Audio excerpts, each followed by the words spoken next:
மாணவர்கள் எவரும் போதைக்கு அடிமையாகாதீர்கள். அடிமையானவர்கள் மீண்டதாக சரித்திரமில்லை. எனவே உங்களையும் சமூகத்தையும் பாதுகாத்துக் கொள்ளுங்கள். உங்கள் நலன் கருதி கல்வி டிவி. வணக்கம் மாணவர்களே, நாங்கள் டான் டிவியினுடைய கல்வி தொலைக்காட்சி வழங்கியிருக்கின்றோம்.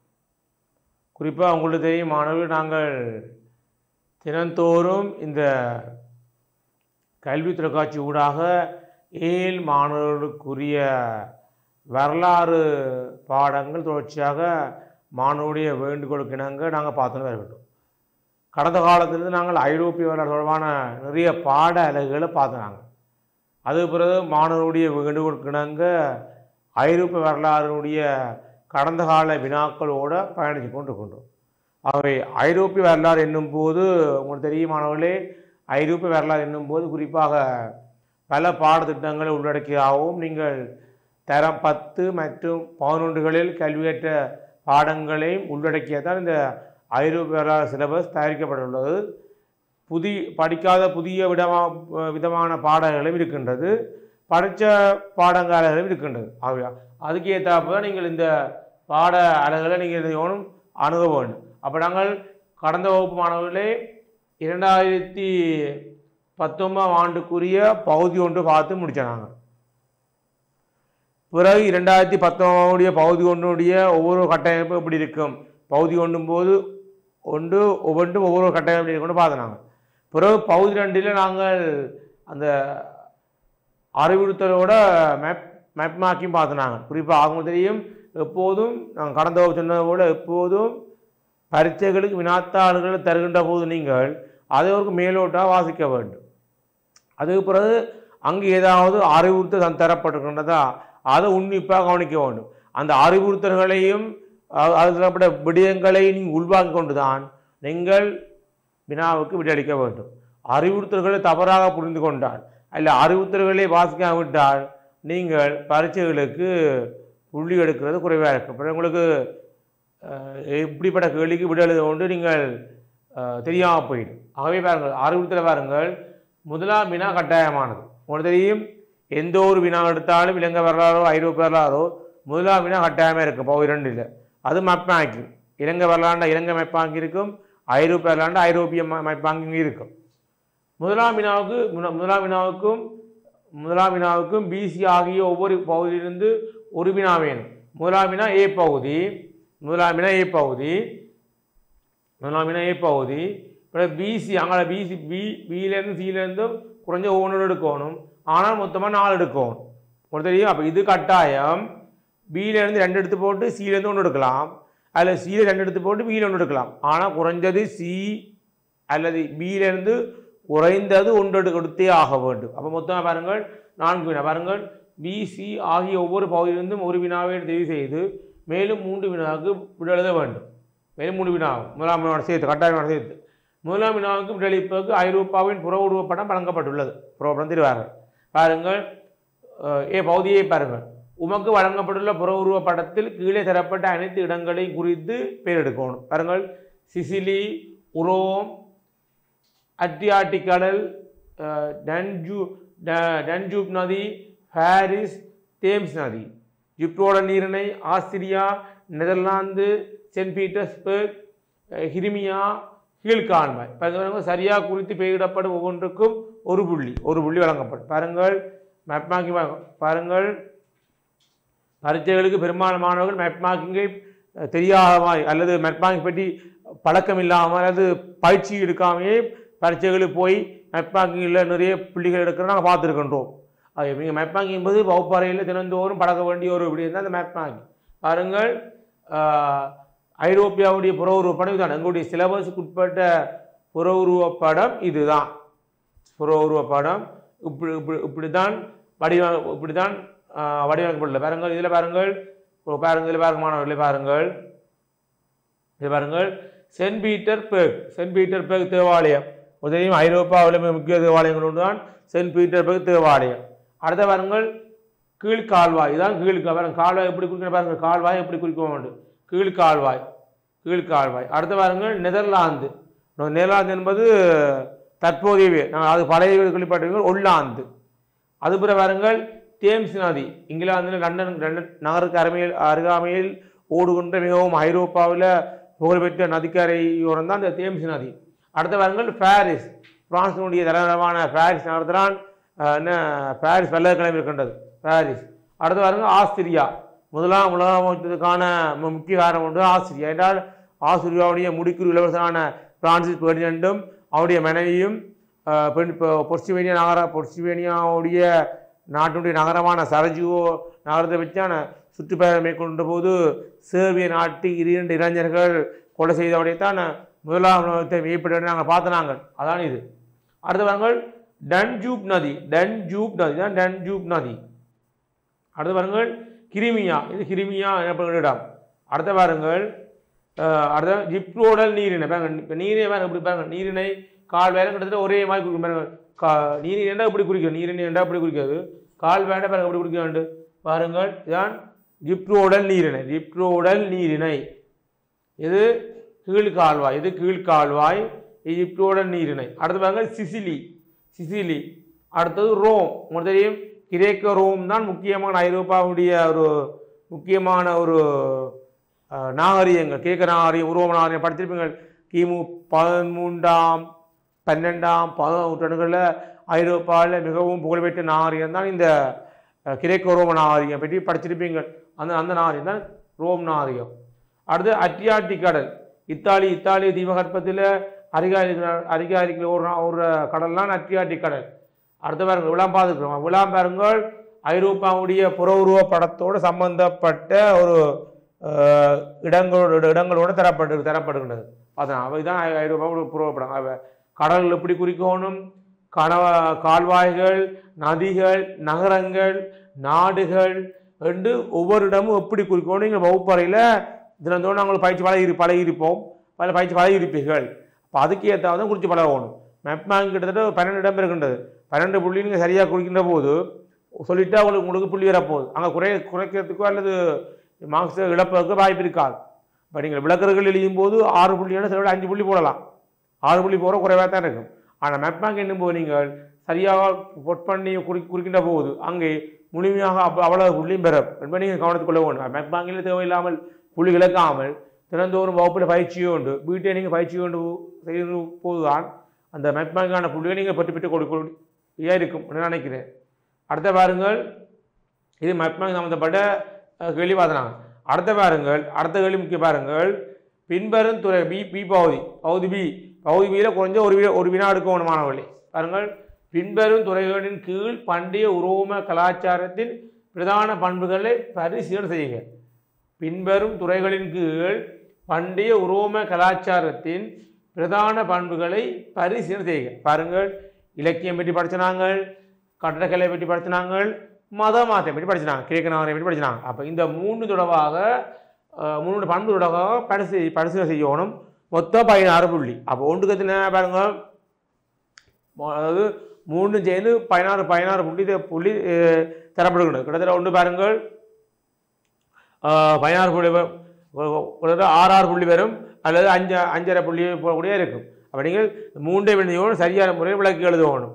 பாருங்கள் அதுக்கான விடையை பாருங்கள் மாணவர்களே, அதுக்கான விடையை பாருங்கள்.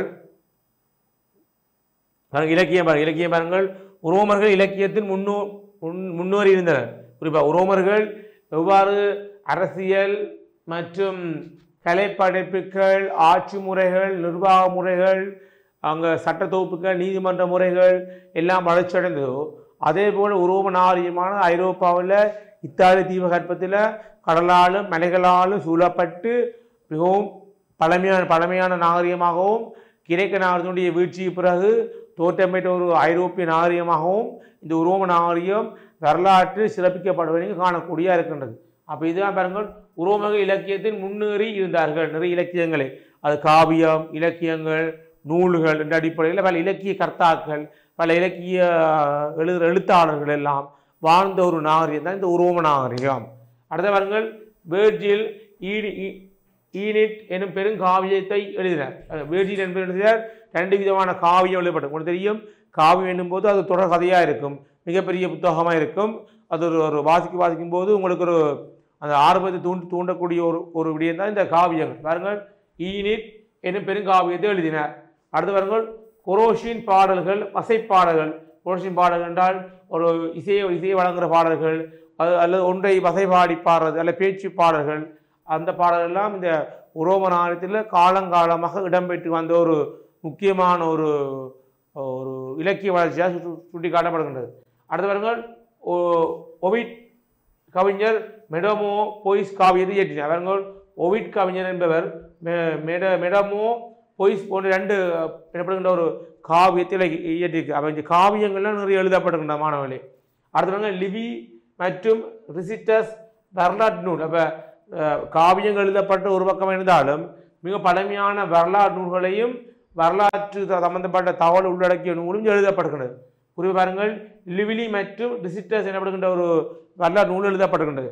அடுத்த பாருங்கள் ஜீவனால் கவிஞர் புளோட்டஸ் கவிஞரின் ஆக்கங்கள். பாருங்கள் ஜீவனோஸ் கவிஞனுடைய கவிதைகளாக இருக்கலாம், அல்ல அவருடைய பாடல்களாக இருக்கலாம், அல்ல புளோட்டோஸ் கவிஞனுடைய ஆக்கங்களாக இருக்கலாம். இங்கே எழுதப்பட்ட இலக்கியத்துக்கான அடுத்த எடுத்துக்காட்டு. ஆகவே உரோமுடைய இலக்கியங்கள் நிறைய இருக்கின்றது. இந்த புள்ளி கேட்டால் போது நாங்கள் இப்படி எழுத வேண்டும்.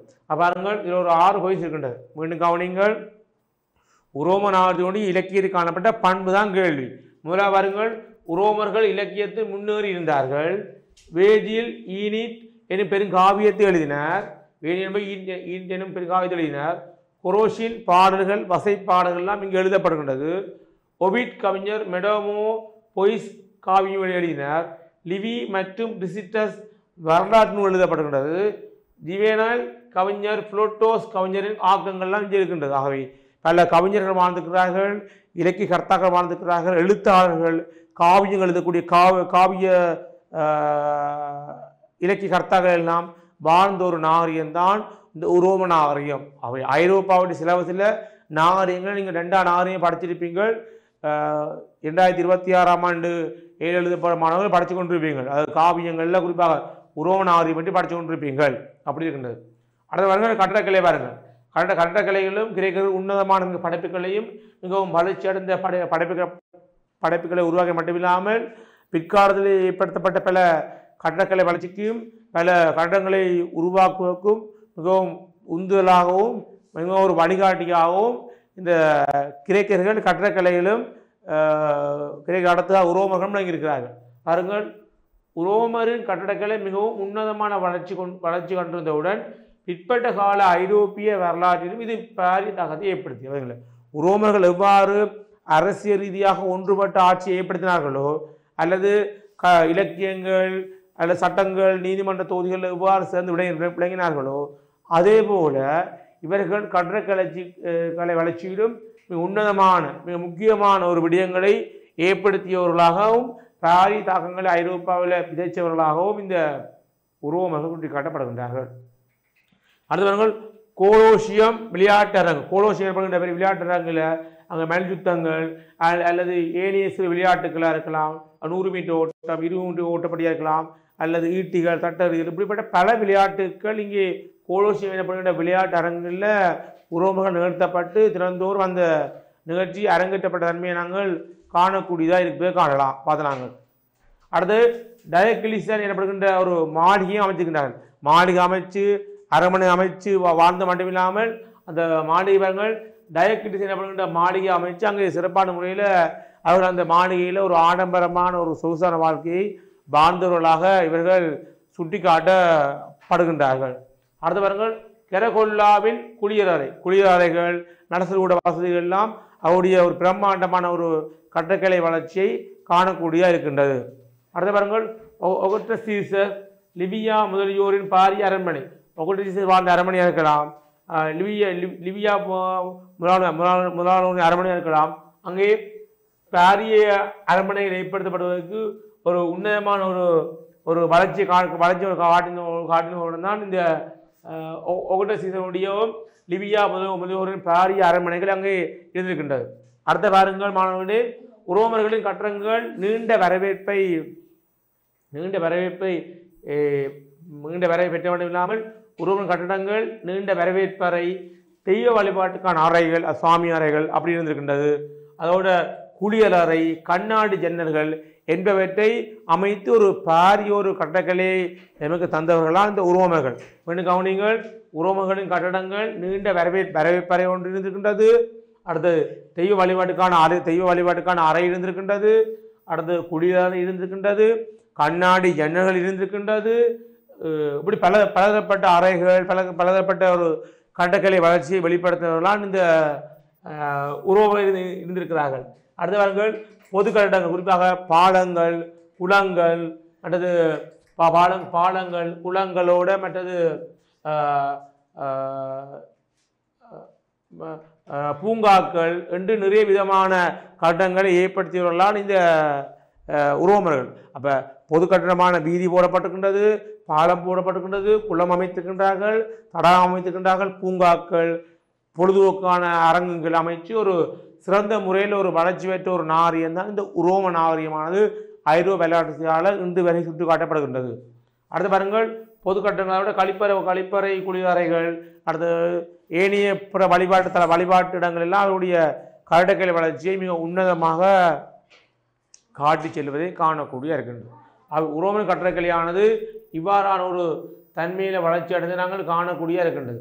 மீண்டும் கவனிக்கமானவர்களே, உரோமன் கட்டடக்கலை மிக உன்னத வளர்ச்சி கண்டிருந்தவுடன் பிற்பட்ட கால ஐரோப்பிய வரலாற்றிலும் இது பாரிய தாக்கத்தை ஏற்படுத்தியது. நம்ம சொன்னது போல பிற்பட்ட காலங்களில் பல கட்டடங்கள் எழுச்சி வருவதற்கும் பல கட்டடங்கள் பிரம்மாண்டமாக மாளிகைகளாகவும் அரண்மனையாக உருவாகுவதற்கும் இந்த கிரேக்கர் அடுத்ததாக உரோமர்களால் முக்கிய பங்கு வகித்தார்கள் என்பதை நீங்கள் கவனிக்கப்பட வேண்டிய ஒரு விஷயம். அடுத்த பாருங்கள், கோலோசியம் எனப்படுகின்ற விளையாட்டு அரங்கு அமைச்சு விளையாட்டுக்களை நடத்தி அங்கே விளையாட்டில் சாதனை புரிபவர்களை கௌரவித்த மட்டுமில்லாமல் அவர்களை இராணுவத்தில் உயர் அதிகாரிகளாகவும் பட தளபதிகளாகவும் படை வீரர்களாகவும் உருவாக்கி இருக்கிறார்கள். அடுத்த பாருங்கள், டயக்கிளிஸ் எனப்படுகின்ற மாளிகை, அவர்கள் மாளிகை அமைத்து அரண்மனை அமைச்சது, அப்படி அமைக்கப்பட்ட மாளிகை பெயரான் டயக்கிளிஸ் எனப்படுகிற மாளிகை.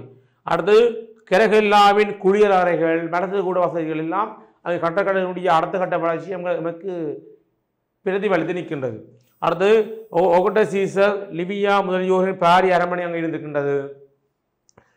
உரோமர்கள் கட்டடங்கள் நீண்ட வரவேற்பறை, தெய்வ வழிபாட்டுக்கான அறை, அது கடவுளை வழிபடுறது, மலைகளை குடைஞ்சு பாறைகளை குடைஞ்சு கடவுளுக்கு மனித உருவம் கொடுத்து வழிபட்டாக்கலாம் கிரேக்கர்கள். அதே பண்பைத்தான் இங்கே உரோமர்களும் மலைகளை குடைஞ்சு பாறைகளை குடைஞ்சு கடவுள்களுக்கு மனித உருவம் கொடுத்து அந்த கடவுளுக்கு ஒவ்வொரு பேர் வச்சு வழிபட்டாக்கலாம் இந்த உரோமர்கள். குறிப்பாக இயற்கை வழிபாட்டை முன்னிலைப்படுத்த ஆரம்பால உரோமனுடைய வாழ்க்கை முறை பண்புகளும் சடங்கு சம்பிரதாய முறையும் மக்கள் மத்தியில் பிரதிபலித்திருக்கின்றது. ஆனால் காலப்போக்கில் தான் அது இயற்கை வழிபாட்டிலிருந்து விடுபட்டு அடுத்த கட்ட வளர்ச்சியாக சமய வழிபாடு போகின்றது. அங்கே பார்த்துனாங்க. அடுத்த வாருங்கள், கெரகெல்லாவின் குளியலாக இருந்திருக்கின்றது. ஒகட்ட சீசர், லிபியா முதலியோரின் பாரிய அரண்மனை, உரோமர்களின் கட்டடங்கள் நீண்ட வரவேற்பறை, தெய்வ வழிபாட்டுக்கான அறை, குளியல் அறை, கண்ணாடி ஜன்னல்கள் என்பவற்றை கொண்டதாக அமைக்கப்பட்டன. பொது கட்டடங்கள், கழிப்பறை குளியலறை என்பன அங்கே இருந்திருக்கின்றது. இவ்வளவும் உரோமர்களுடைய கட்டக்கலை வளர்ச்சி நமக்கு பிரதிபலித்த தன்மையை நாங்கள் காணக்கூடிய இருக்கின்றது. அடுத்த வாருங்கள், மத மாற்றங்கள். பாருங்கள், மதம் மாற்றம் மூன்றாவது புறம் பாருங்கள், மத மாற்றங்கள். மதத்தை பெற்றிருக்கின்றது. ஒரு தெரியும் பாருங்கள், கிரேக்கர்களை போன்றே உரோமர்களிடமும் பல தெய்வ வழிபாடு நிலவியது. அது பல தெய்வ வழிபாடு, ஒரு தெய்வத்தை முன்னிலைப்படுத்தி வழிபடையில கடவுள்களை வழிபடினோம், கடலை வழிபடினோம், நதியை வழிபடினோம், ஏன் மலையை கூட வழிபடினோம். குறிப்பாக கடவுள்கள் ஒலிம்பஸ் மலையில் வாழ்வதைத்தான் கிரேக்கர்கள் கருதினார்கள். அதே பண்பைத்தான் உரோமர்களும் பின்பற்றுகிறார்கள். அப்போ இயற்கை வழிபாடு நமக்கு தந்தவர்கள் இந்த உரோமர்களால் கிரேக்க கடத்ததாக உரோமர்கள் வந்திருக்கிறார்கள். அப்படிப்பட்ட இறைவனை வழிபடும் போது கடவுளுக்கு கடவுள் என்பது ஒருவர் இல்லை, பல உறவு முறை கொடுத்து எங்கள் நெருங்கிய ஒரு உறவு முறையோட வழிபட்டாக்கலாம் கிரேக்கர்கள். அதே பண்பை தான் இந்த உரோமர்களும் கடவுள்களுக்கு உறவு முறை கொடுத்து வழிபட்ட வழிபடாமல் கடவுளுக்கு ஒவ்வொரு கடவுளுக்கும் ஒவ்வொரு பேர் வைத்து வழிபடுகிறார்கள். இப்போ கிரேக்கத்தில் இருந்த மாதிரி அதீனா, மடோனா, அப்பெல்லோ போன்ற பெண் தெய்வங்களை முன்னிலைப்படுத்தி வழிபட்டது போல உரோமர்களும் தாங்கள் கடவுளுக்கு ஒவ்வொரு பேர் வச்சு வழிபட்ட மட்டுமில்லாமல் இங்கேயும் பெண் தெய்வ வழிபாடு தான் மேலோங்கி இருக்கின்றது. பெண்களை தெய்வம் வழிபடுற முறை இங்கே உரோமர்கள் கலாச்சாரத்திலே மக்கள் மத்தியில் வாழ்க்கை முறையோடு பிணைந்ததாக சொல்லப்படுகின்றது. பாருங்கள், ஜூபிடர் வானத்தின் அதிபதி, வானத்துக்கு அதிபதியாக ஜூபிடர் எனப்படுகின்ற ஒரு தெய்வத்தை போட்டிருக்கிறேன். வானத்துக்கு அதிபதியாக ஜூபிடர். மினவர் என்றால் கலை வர்த்தகத்துக்கு மினவர் மினவர் மினவர் தெய்வத்தை பேர் வச்சுக்கிறார்கள். மார்ஸ் என்றால் யுத்தம் அல்ல போர் அல்ல ஒரு வன்முறை என்றால் என்ன மார்ஸ் என்னப்படுகின்ற தெய்வத்தை முடிவுபடுத்துகிறார்கள். வீனஸ் என்றால் அன்பு தெய்வம், காதல் தெய்வம், அன்பை வெளிப்படுத்துறது, அன்பை வழங்குறதுக்காண்டியும் காலை வழங்குறதுக்காண்டியும் இந்த வீனஸ் எனப்படுகின்ற தெய்வத்தை முன்னிலைப்படுத்துது. அன்பு வேணும், மனிதாபிமானம், அன்பு இரக்கம் வேணும் என்றக்காண்டி இந்த வீனஸ் என்ற தெய்வத்தை காதல் தெய்வமாக வழிபட்டார்கள் இந்த ரோமர்கள். அடுத்து நெப்டியூடன் என்ற கடல் அதிபதி, கடவுளுக்கு அதிபதியாக நெப்டியூடன் எனப்படும் தெய்வத்தை முன்னிலைப்படுத்துகிறார். ஆகவே வானத்துக்கு ஒரு தெய்வமும், வானத்துக்கு ஜிபிடர் எனப்படும் தெய்வமும், மினர்வா கலை வர்த்தக தெய்வமும், மார்ஸ் யுத்த தெய்வமும், வீனஸ் காதல் தெய்வமும், நெப்டியூடன் கடல் அதிபதியாகவும் ஒவ்வொரு தெய்வத்துக்கும் ஒவ்வொரு பெயர் வச்சு இயற்கை வழிபாட்டை தான் இங்கே முன்னிலைப்படுத்துகிறார். வானம், கடல், அடுத்து கலை வர்த்தகம் இன்னொன்று இயற்கை சார்ந்த தான் பெரும்பாலும் வழிபாட்டுக்கிறார்கள். ஆக இயற்கை வழிபாடு எமக்கு தந்தவர்கள் கிரேக்கர்களுக்கு அடுத்ததாக உரோமர்களால் முன்னின்று விளங்குகின்றார்கள் என்று பார்த்துக்கிறோம். அடுத்த வாரங்கள் பேரரசர்கள் தெய்வ அந்தஸ்துடன் மதிக்கப்பட்டனர். ஆகவே உரோமத்தில் ஆட்சியாளர்கள் கிரேக்கத்தில் ஆட்சியாளர் போல தெய்வத்துக்கு அதிபதியாகும். தெய்வத்தால் அந்த தெய்வத்துக்கு நிகராகத்தான் இங்கே மக்களால் உரோம ஆட்சியாளர்கள் வழிபடப்பட்டிருக்கிறார்கள். அதாவது அரச பதவியான கடவுள் கொடுத்த வரவென்றும் மக்களுக்கு நாங்கள் ஆட்ட வேண்டிய சேவை கடவுள் மூலம் உங்களுக்கு கொடுக்கப்பட்ட ஒரு வரம் என்றும் தான் ஆட்சியாளர்கள் மக்கள் முன்னால் தாங்கள் முன்னிலைப்படுத்தி மக்களை விட தாங்கள் உயர்ந்தவர்கள் என்றும் தாங்கள் கடவுளால் ஆசிர்வதிக்கப்பட்டார்கள். அவை மக்கள் எமக்கான வரி செலுத்துகிற முறைகள் அல்ல மக்கள் எம்மை வழிபடும் போது தங்களை விட மேலான ஒரு உயர் பதவியில் வச்சு குறிப்பாக கடவுளுக்கு நிகரான ஒரு நிலையில் வச்சு கொண்டு தான் உரோம ஆட்சியாளர்களை உரோமனாரிய மக்கள் வழிபட்டிருக்கிறார்கள். அடுத்த வாருங்கள் உரோமர்களின் கலாச்சாரத்துடன் சமயம் ஒன்றது காணப்பட்டது. சமயம் என்பது ஒவ்வொரு மக்கள் மத்தியிலும் பலவற்ற பிரதிபலிப்பை வெளிப்படுத்தும். உரோமர்களுடைய ஆரம்பகால சமய வழிபாடு பார்த்தது போல இயற்கை வழிபாடு சார்ந்திருந்தது.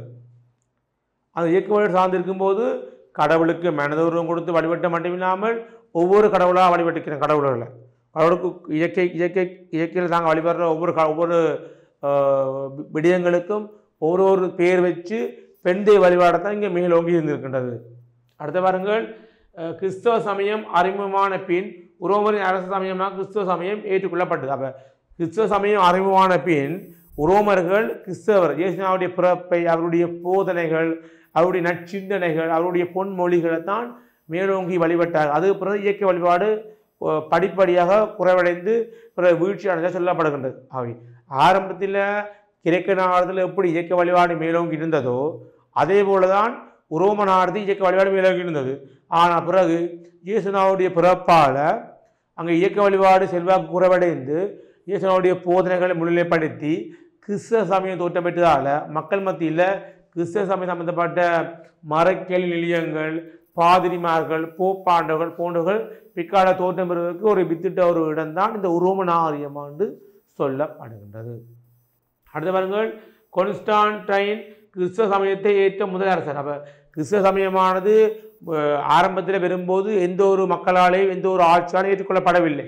அது பாவங்களை போக்குவதற்காகவும் உலகத்தில் இருக்கின்ற மனித குலத்தினுடைய மீட்சிக்காகவும் தோற்றம் பெற்ற ஜேசுவினுடைய போதனைகளை மையப்படுத்தி தான் கிறிஸ்தவ சமயம் தோற்றம் பெற்றது. அதை ஆரம்பகால உரோம ஆட்சியாளர்கள் ஏற்றுக்கொள்ள மறுத்தார்களாம்.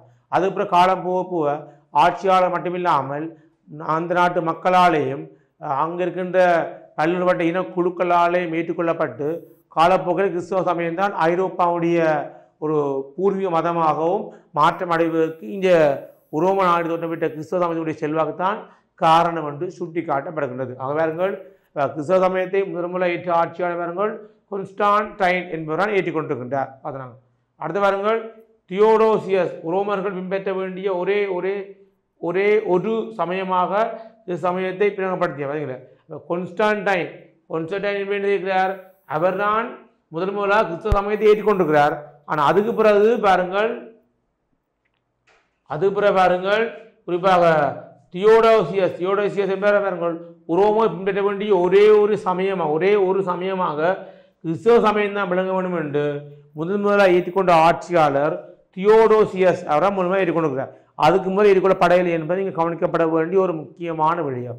அடுத்து பாருங்கள், பின்னர் பாப்பரசர் ரோம திருச்சபை மற்றும் மதகுருமாக நிலைக்கு படிமுறையாக வளர்ச்சியது. நம்ம சொன்ன கூட ஆரம்பத்தில் கிறிஸ்தவ சமயம் ஏற்றுக்கொள்ளப்பட்ட பிறகு பாப்பாண்டவர்கள், பாதிரிமார்கள், மதகுருமார்கள், கிறிஸ்தவ மத சீடர்கள் அல்ல இயேசுவுடைய சீடர்கள் என்று படிப்படியாக அடுத்த கட்ட நிலைக்கு போய் மரக்கல் நிலையங்கள், இறையியல், மெய்யியல் பாடங்கள் எல்லாம் பிற்காலத்தில் இந்த ரோம நாகரிகத்தில் முக்கியமான பாடங்களாக படிக்கப்பட்டதை நாங்கள் காணக்கூடிய இருக்கின்றோம்.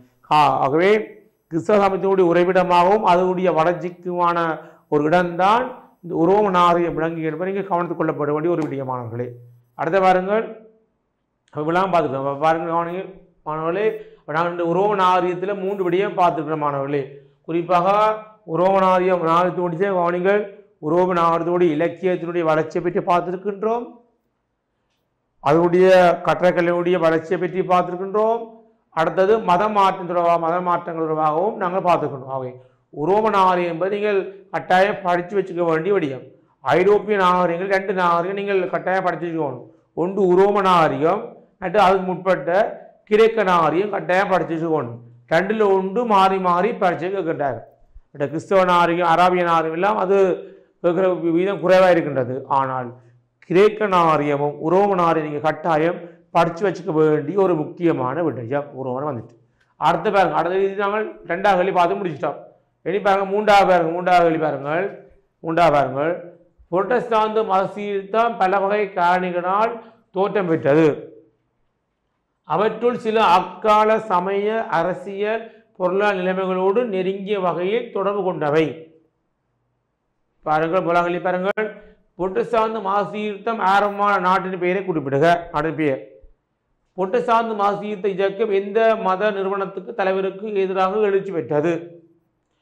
புரட்டஸ்தாந்து மத சீர்திருத்த இயக்கத்தின் தலைவர்கள் 2 வரை பெயரிடுக. புரட்டஸ்தாந்து மத சீர்திருத்த இயக்கம் ஏற்படுவதற்கு ஏதுவான சமய, அரசியல், பொருளாதார அம்சங்களின் சார்பாளவிலான முக்கியத்துவத்தை நுணுக்கமாக ஆராய்க. இப்படி வந்திருக்கின்றது. அப்ப இது புரட்டஸ்தாந்து மதத்தினுடைய தோற்றம். அதாவது அதுக்கும் கவனிக்கணும், ஆரம்பத்தில் தோற்றம் பெற்ற கிறிஸ்தவ பிரிவு கத்தோலிக்கம் தான். ரோம சாம்ராஜ்யனுடைய ஆரம்ப கால தோற்றத்தில் கிறிஸ்தவ சமயம் தோற்றம் பெற்ற பகாச்சம், அது போப்பாண்டவர்கள், பாதிரிமார்கள், மரக்கல் நிலையம், இந்த அடிப்படையாக கொண்டு தோற்றம் பெற்றதான் கத்தோலிக்க சமய பிரிவு. காலப்போக்கில் மார்ட்டின் லூதரால் ஏற்படுத்தப்பட்ட மத சீர்திருத்த இயக்கத்தினூடாக கத்தோலிக்க மதனுடைய குறைபாடு சுட்டிக்காட்டின அடிப்படையில் அதிலிருந்து தோற்றம் பெற்ற ஒரு மதம் தான் புரட்டஸ்தாந்து மதம். அந்த புரட்டஸ்தாந்து மதத்தினுடைய தோற்றத்தையும் அதனுடைய வளர்ச்சியையும் அது எப்படி பல நாடுகளுக்கு பரவினது, பிறகு ஜெர்மனி, சுவிட்சர்லாந்து எல்லாம் பரவி இங்கிலாந்து, பிரான்ஸ் எல்லாம் எப்படி ஏற்படுத்தப்பட்டது என்பது தான் இந்த கேள்வி அமைந்திருக்கின்றது. அவை புரட்டஸ்தாந்து மதத்தை மையப்படுத்த இந்த வினா அமைந்திருக்கின்றது. பாருங்கள், முன்பாருங்கள் கேள்வி பாருங்கள். புரட்டஸ்தாந்து மத சீர்திருத்தம் பல வகை காரணிகளால் தோற்றம் பெற்றது. ஒரு காரணியாக தோற்றம் பெறவில்லை. புரட்டஸ்தாந்து மதம் பல பேருடைய முயற்சியாலேயும் பல மூட நம்பிக்கைகளை கலந்ததாலேயும் தான் புரட்டஸ்தாந்து மதம் தோற்றம் பெற்றது. அவற்றில் சில அக்கால சமய, அரசியல், பொருளாதார நிலைமைகளோடு நெருங்கிய வகையில் தொடர்பு கொண்டவை. அதில் பல வாரங்கள் அக்கால சமய நிலைகளோடும் அரசியல் நிலைகளோடும் பொருளாதார நிலைகளோடும் நெருங்கிய வகையில் தொடர்பு கொண்டிருக்கின்றது. அதுக்காக புரட்டஸ்தாந்து மதத்துடைய தோற்றத்தால் ஐரோப்பாவில் சமய ரீதியான தாக்கம் ஏற்பட்ட வடிவில்லாமல் அது அரசியல், பொருளாதார நிலைமைகளோடு பல அகப்புற காரணி அடிப்படையில் செல்வாக்கு சென்ற தன்மையை நாங்கள் காணலாம். அதுங்கள் புரட்டஸ்தாந்து மத சீர்திருத்தம் ஆரம்பமான நாட்டின் பெயரை குறிப்பிடுக. புரட்டஸ்தாந்து மத சீர்திருத்த இயக்கம் எந்த மத நிறுவனத்துக்கு தலைவருக்கு எதிராக எழுச்சி பெற்றது? புரட்டஸ்தாந்து மத சீர்திருத்த இயக்கத்தின் தலைவர்கள் 2 வரை பெயரிடுக. புரட்டஸ்தாந்து மத சீர்திருத்த இயக்கம் ஏற்படுவதற்கு எதுவான சமய, அரசியல், பொருளாதார அம்சங்களின் சார்புகளான முக்கியத்துவத்தை நுணுக்கமாக ஆராய்க. இதான் தந்திருக்கு. பாருங்கள் இப்படியே பாருங்கள். புரட்டஸ்தாந்து மதம் தோற்றப்பட்ட ஜெர்மனியில் மார்ட்டின் லூதர் பிட்டன்பர்க் தேவாலயத்தில் 95 வினாக்கள் எழுதிய சம்பவம் தான் ஐரோப்பாவில் குறிப்பாக ஜெர்மனியில் மத சீர்திருத்தம் ஏற்பட உன்னதமான காரணம் அமைந்தே இல்லவா? அதான் இது. அடுத்தவர்கள் கிறிஸ்தவ திருச்சபை, 2வது கூட கிறிஸ்தவ, அந்த சபை பேர் கிறிஸ்தவ திருச்சபை ரத்தம் செய்யப்பட்டிருக்கு. அடுத்து Martin Luther, Ulrich Zwingli, John Calvin, John Hus இவ்விழாவில்தான் புரட்டஸ்தாந்து மதம் தோற்றம் பெறுவதற்கு மிக முக்கிய காரணிகளாக இந்த மத சீர்திருத்தவாதிகள். பாருங்கள், மார்ட்டின் லூதர் தான் பிரதான கர்த்தா விளங்கினவர். அதோட Ulrich Zwingli, John Calvin, John கஸ் போன்ற முக்கியமானவர் பார்த்தாங்க.